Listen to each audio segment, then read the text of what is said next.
Right, welcome back to Bloodstock 2015, and I'm joined by Dan from Alunah, and welcome to Bloodstock. Hello.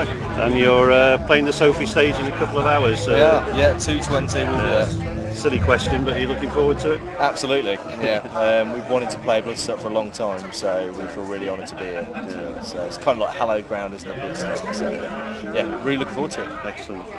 I know Bloodstock's got this sort of reputation as being the heaviest festival sort of in the UK, but Alunah have sort of developed. They stand out quite a bit in a lot of ways, don't they? The sound. It's not definitely easy to pigeonhole us. Yeah, well, we think that we don't like to pigeonhole ourselves, but we get lumped in with doom and all sorts. So yeah, we are pretty much a doom band though. That's pretty much.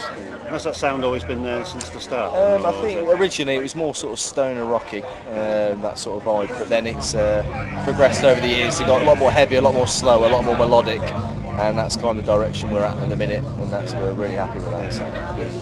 That's it. I mean, have you reached a point where you think, right, this is the finished article now, this is where we want to be? In some respects, yeah. We know the sound we like, but we're always trying different stuff. We've recently started touching on writing for the next album, and already that's shaping up to sound differently than the previous one. So I like to think that all the albums sound different. So we're always progressing our sound. So it's a good thing, isn't it? I mean, like you say, you've always got that progression, and there's no stagnation, is there? Definitely. Keeps it. I mean, there's nothing wrong with knowing your trade and sticking to it. Well, it's me personally as a musician. I like to listen to different things and try different sounds. That's to me what it's all about. So. It's amazing how much you can learn. Yeah, just by listening to somebody else or a different way of doing things. Everyone has their own preference, so it's nice to take little notes off people and put it into your own melting pot. What goes in there. Yeah, that's it.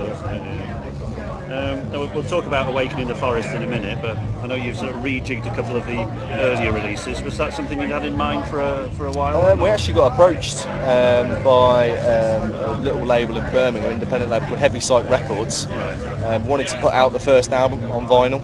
It never had a vinyl release originally, so that came out in January. Brand new artwork.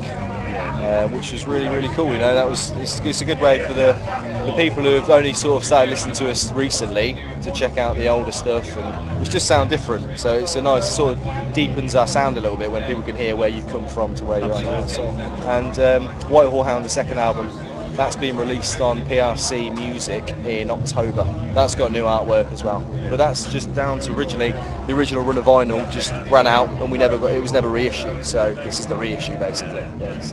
Was it good to have the debut vinyl form to see it? Yeah, it is. It's sort of it's like having the whole collection then. You know what I mean? It's like, I don't know about yourself, but when you're a bit OCD, you've got a box set or something like that at home, you need to have the whole lot. It kind of feels like that now. They're all on the same level. They all compete against each other as independent albums instead of.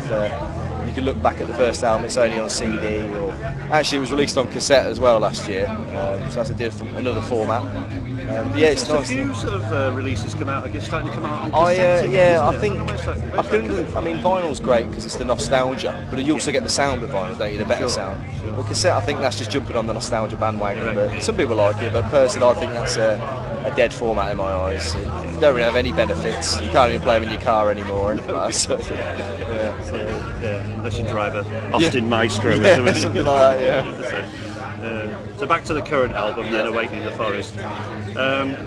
Obviously, I guess a natural progression from Whitehall Hound. Was it a long process putting that together? Not really. I think we pretty much wrote and recorded the album within about 6 to 8 months. Once we signed with Napalm, that was then, the album was going to be released on this date, recorded by this date, so they could get all the press together. So we just knuckled down. Luckily, we'd already wrote 2 songs that Napalm wanted off us as demos. So we already had 2 songs in the bag. We've only got 6 songs on the album, but they are all nearly 10 minutes long. So, but no, it was quite a speedy process.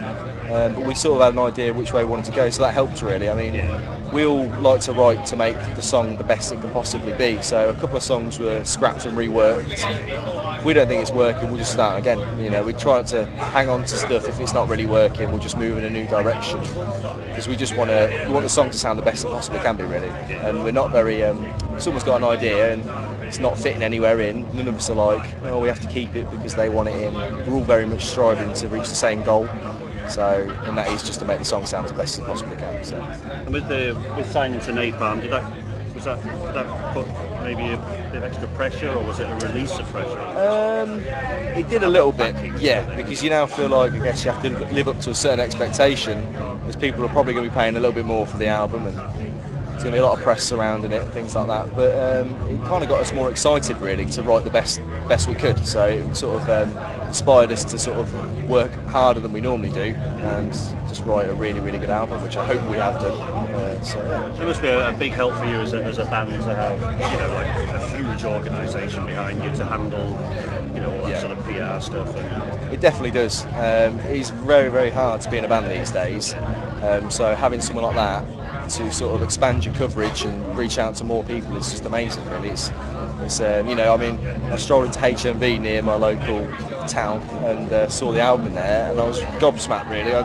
Even though it's not that hard really to get your album in there sometimes if you're a local band, but it's, to me, just things like that, it's nice to see, and it's you really appreciate it then, and you appreciate what the label actually does for bands. Because at that moment you were sort of outside the bubble looking in. Yeah, exactly. So now you do weave a lot of sort of folklore into the music. Has that always been a particular passion? It has, because musically we write together as a band, but lyrically all our lyrics come from our lead singer Soph, and she's heavily influenced by pagan folklore and Wiccan folklore and all that. So yeah, that's always been there from the start, I think, and especially from the last album to this album, she's looked even more deeper into that, and that's become a real part. It's really entwined now with the music.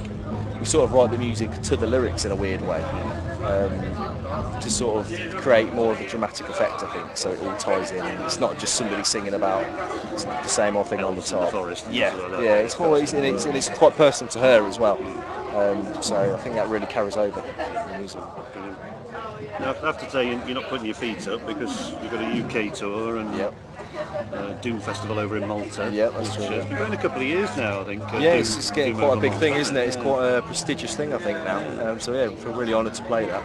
I mean, it's the first. I mean, we've done Europe before, just driving, but to actually fly out, it's the first time we've ever done that. So you know, we wanted to invest in some decent flight cases. And I've been watching that festival for a couple of years. Yeah. It seems to be slowly growing. Getting a bit of a reputation. And what about the UK tour? When does that kick off? It's sort of it's October time. It's not quite as continuous as we want it to be, really. We're having to sort of having a few dates in bulk and then a few dates off. We're originally looking at a European tour towards the end of the year, but that's going to be happening in the new year now. So we're just focused on the UK dates. Got a few all over the country, really. You know, I think one of them's actually in a forest. It's, I can't remember the name of it. I should know. I've just been talking about it 10 minutes ago. But yeah, it's actually a stage that'll be in the middle of a forest. So we're really looking forward to that. Really. Yeah, reflect the music. Definitely. And once the UK's done, I guess, as you touched on earlier, focus then on the new material. Yep. Well, we're sort of writing now, and so that's just going to carry on, I imagine. But we are looking for a European tour in the new year. We really want to play Scandinavia and places like that. That'd be amazing. So, but so when we're not gigging, we are just focusing on writing stuff. Really, so. Cool. Well, we look forward to that. I'm a big fan personally of the band, and hope to catch you later and Sophie. Cool, And best of luck with it, and good luck with the UK tour. Thank you very much. Thanks for your Cheers. time. Thank you.